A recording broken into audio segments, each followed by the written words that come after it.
KKMD-665와 전직 공군 조종사가 설명해주는 FA-50, KF-21 고바등각 비행 능력의 비밀, F-16의 유전자 덕분이라고?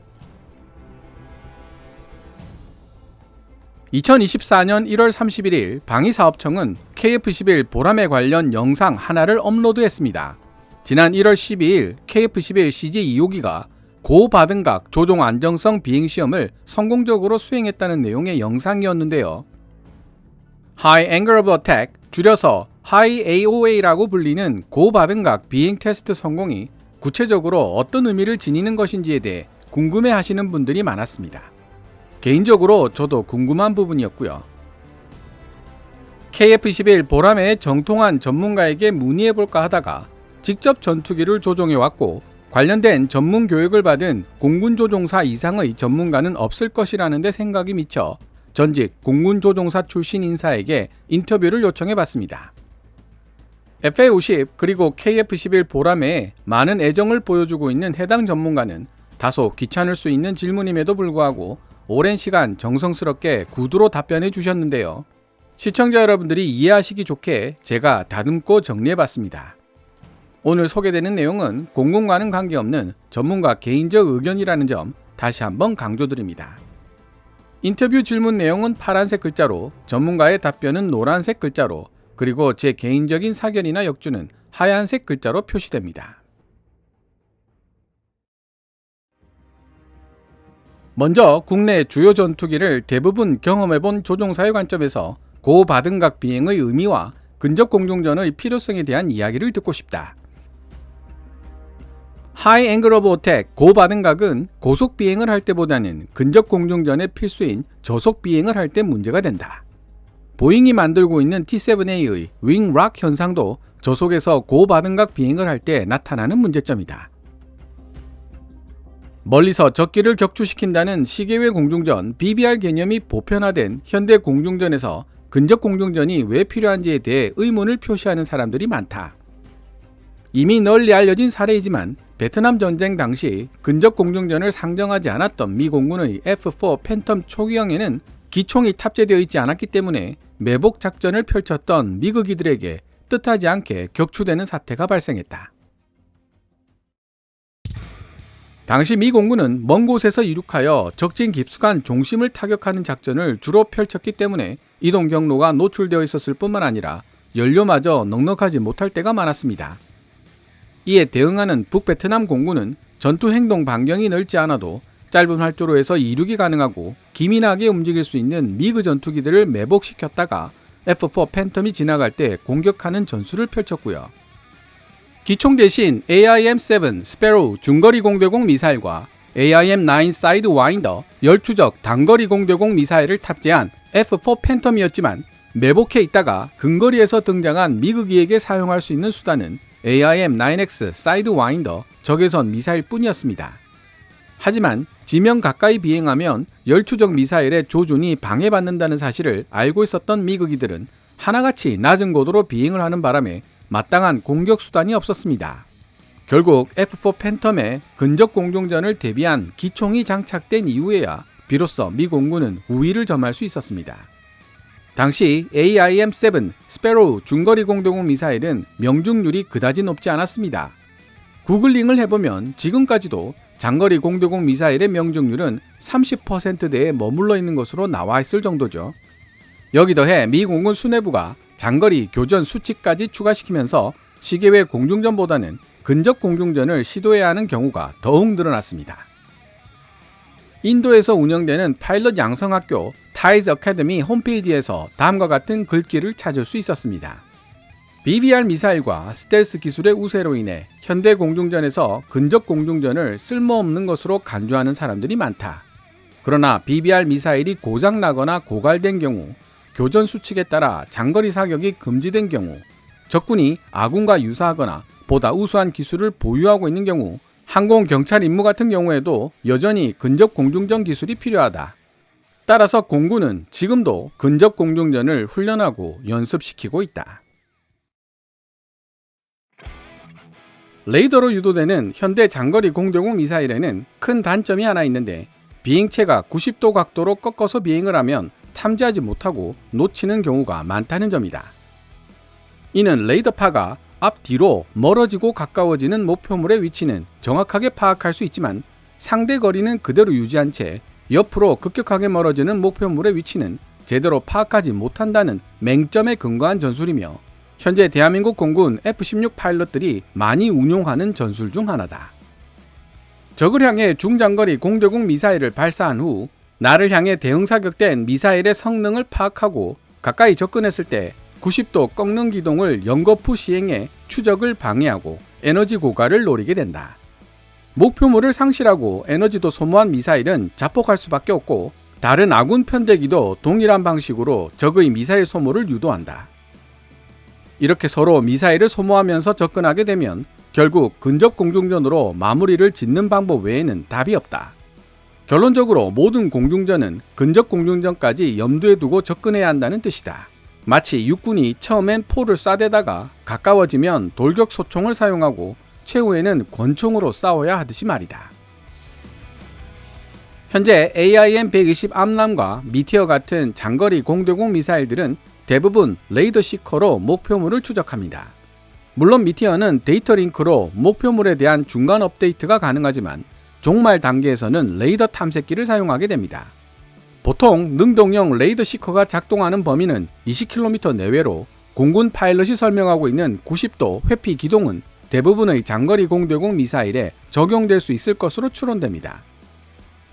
이와는 대조적으로 기체가 뿜어내는 열을 통해 목표물을 추적하는 AIM-9X나 아이리스-T 같은 단거리 공대공 미사일들은 플레어 외에는 기만할 수 있는 방법이 없다는 점에서 매우 위협적이라고 할 수 있겠습니다. 근접 공중전의 필요성은 이해가 되었다. 그렇다면 근접 공중전에서 고바등각 하이 AOA 성능은 구체적으로 어떤 기능을 하는 것인가? F-16처럼 추력이 뛰어나고 우수한 기동성을 지닌 현대 전투기들이 벌이는 근접 공중전의 양상은 서로를 맴돌면서 공중으로 상승하는 형태로 벌어진다. 400에서 450노트, 시속 740km에서 830km의 속도로 마치 뱀이 따리를 트는 것처럼 상승하는 형태로 진행되며 이 과정에서 가장 중요한 요소는 상대방의 꼬리를 잡는 것이다. 서로 기술을 들어올린 채 상승하는 두 전투기들 중 고바등각 비행 능력이 떨어지는 쪽의 기수가 먼저 아래로 향하거나 실속 상태로 접어들게 되고 그 결과 꼬리를 잡히면서 불리한 위치에 놓이게 된다. 어디까지나 내 개인적 견해로서 BBR 미사일로 멀리서 상대방을 격추시킬 수도 있겠지만 그 확률은 생각보다 높지 않으며 다소 점잖지 못한 표현이지만 오히려 BBR 미사일은 일종의 선빵 역할을 한다고 생각한다. 먼저 선빵을 날리고 적이 회피 기동을 하는 동안 이어질 근접 전투에서 보다 유리한 위치를 차지하겠다는 의도가 더 클 수도 있다는 뜻이다. 방위사업청이 공개한 KF-21 보라매의 고바등각 비행은 다른 전투기들과 비교해본다면 어느 정도 수준인가? 이 이야기를 하기에 앞서 FA-50의 고바등각 비행에 대해 언급할 필요가 있다. 최근 필리핀 공군의 FA-50PH가 모의 근접 공중전에서 F-22 랩터를 가상 격추시킨 사건이 있었다. 추력 편향이 가능한 강력한 엔진을 갖추고 있는 F-22 랩터는 엄청난 기동성을 보유하고 있기 때문에 근접 공중전에서도 강력한 위력을 발휘한다는 것이 정설이다. 물론 F-22 랩터에 여러 페널티를 적용한 것은 사실이지만 FA-50이 저속에서 보여주고 있는 우수한 고바등각 비행 능력이 큰 역할을 했다고 보는 분석들도 있다. 인도 파일럿 양성학교 타이즈 아카데미 홈페이지 내용 중에 근접 공중전이 필요한 경우로 적기가 아군과 유사하거나 보다 우수한 기술을 보유하고 있는 경우를 언급했던 사실을 기억할 필요가 있을 것 같습니다. FA-50이 정말 어쩔 수 없이 F-22 랩터급 전투기를 상대해야 할 순간이 다가온다면 최대한 근접 공중전을 강요할 수 있어야 조금이라도 생존율이 올라간다는 의미로 이해되기 때문입니다. BBR 미사일의 명중률이 생각보다 낮고 레이더 시커의 맹점을 파고드는 90도 기동으로 BBR 미사일을 소진시키는 방법이 존재할 뿐만 아니라 스텔스 전투기라도 일단 공격을 시작하게 되면 레이더에 탐지된다는 사실 등으로 유추해본다면 최후의 방어선으로 등장한 FA-50이 종심 깊숙이 침투한 F-22 같은 첨단 전투기와 근접 공중전에서 조우할 가능성이 전혀 없다고 단정짓기도 어렵습니다. 필리핀 공군 소속 FA-50PH는 그런 근접 공중전 상황에서 F-22를 상대로 폭스2를 외칠 수 있는 가능성이 존재한다는 사실을 직접 증명한 셈이죠. FA-52, F-16의 유전자를 공유하고 있다는 것은 이미 주지의 사실이지만 특정 부분, 예를 들면 저속에서의 기동성 등에서 F-16보다 더 우수한 부분도 보인다는 것이 현장 관계자들의 공통된 증언이다. 아마도 F-16이 다목적 전투기로 진화하면서 본래의 기동성을 일부 잃은 탓도 있겠지만 FA-50과 F-16 양쪽 모두를 경험해본 파일럿이라면 누구라도 느낄 수 있는 부분이다. 그리고 FA-50의 비행 특성을 상당 부분 이어받고 있는 KF-21 보라매 역시 F-16에서 볼 수 있는 우수한 고바등각 비행 성능을 보여주고 있다. 실제 FA-50 비행 시뮬레이터를 통해 나는 KF-21이 달성한 70도보다 훨씬 더 높은 90도 상승 각도로 비행을 시도한 적이 있다. 기술을 90도까지 들어올리고 핸즈 프리 상태로 놔두면 안정성이 우수한 기체들은 어느 순간부터 천천히 기술을 떨어뜨리기 시작한다. FA-50이 그런 비행 특성을 보여주는데 KF-21도 70도에서 천천히 기술을 떨어뜨리는 테스트를 시행했을 것으로 짐작한다. 여담이지만 안정성보다 기동성에 초점을 둔 일부 기체들은 무게 중심이 뒤에 있고 이런 기체들이 한계를 넘은 고바등각 비행을 하게 되면 바람에 딱지가 뒤집어지듯이 기술을 든 채로 뒤집어질 수 있다.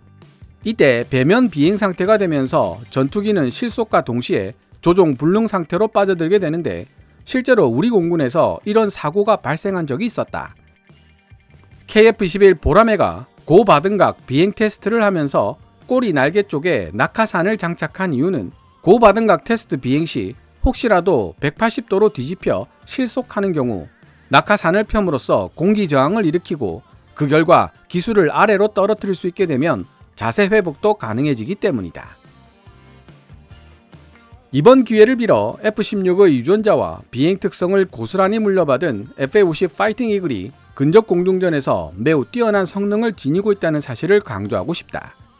국방과학연구소가 개발하고 있는 국산 중거리, 단거리 공대공 미사일은 물론 미국제 AIM-120 암람, AIM-9X 사이드와인더, 그리고 미티어, 아이리스-T와 같은 유럽제 공대공 미사일 통합까지 계획되어 있는 FA-50이 후방 자석 개조, 300갤런 연료 탱크 장착 및 공중 급유 능력의 탑재로 전투 행동 반경까지 확장하게 된다면 F-16 부럽지 않은 전투 능력을 보여줄 것이라 기대된다. 아울러 FA-50을 개발하며 습득한 기술과 데이터를 바탕으로 개발되었기에 역시 F-16의 유전자를 이어받았다고 평가할 수 있는 KF-21 보라매도 이번 고바등각 비행 테스트를 통해 뛰어난 근접 공중전 능력의 편린을 보여주었다고 평가할 수 있을 것이다. 지금까지 지난 2024년 1월 12일 KF-21 CJ-2호기를 대상으로 실시된 고바등각 조종 안정성 비행 테스트가 구체적으로 어떤 의미를 지니는지에 대해 전문가와 실시한 인터뷰를 정리해서 소개해드렸습니다. 공군 조종사 출신들이 써놓은 글을 보면 스텔스 전투기와 시계외 공중전용 장거리 공대공 미사일이 등장하면서 많은 사람들이 근접 공중전과 전투기 기동성의 중요성을 놓치고 있는 것 같다는 표현을 심심치 않게 접할 수 있습니다. 레이더에 탐지되지 않는 스텔스 전투기로 멀리 보이지 않는 곳에서 적기를 포착하고 장거리 공대공 미사일로 격추시킨다는 전투 교리는 생각만 해도 짜릿합니다. 이런 능력을 보여줄 수 있는 개연성이 가장 높은 전투기로 미국이 자랑하는 최강의 공중우색이 F-22 랩터를 들 수 있다는 사실에 반대표를 던질 사람은 그리 많지 않을 것 같습니다. 그런데요, 이런 F-22 랩터임에도 불구하고 저속으로 기동하며 근접 공중전을 할 때를 대비해 20mm M61A2 유결 기관포와 탄약을 480발이나 내장하고 있으며 저속에서의 기동성 향상을 위해 2차원 추력 편향 노즐까지 탑재하고 있습니다. 즉, F-22 랩터 설계자들도 F-22가 언제든지 근접 공중전을 겪을 수 있다는 사실을 알고 있었다는 뜻이죠. 실제로 F-22 랩터는 다양한 기종들과 근접 공중전 훈련을 실시하고 있기도 합니다.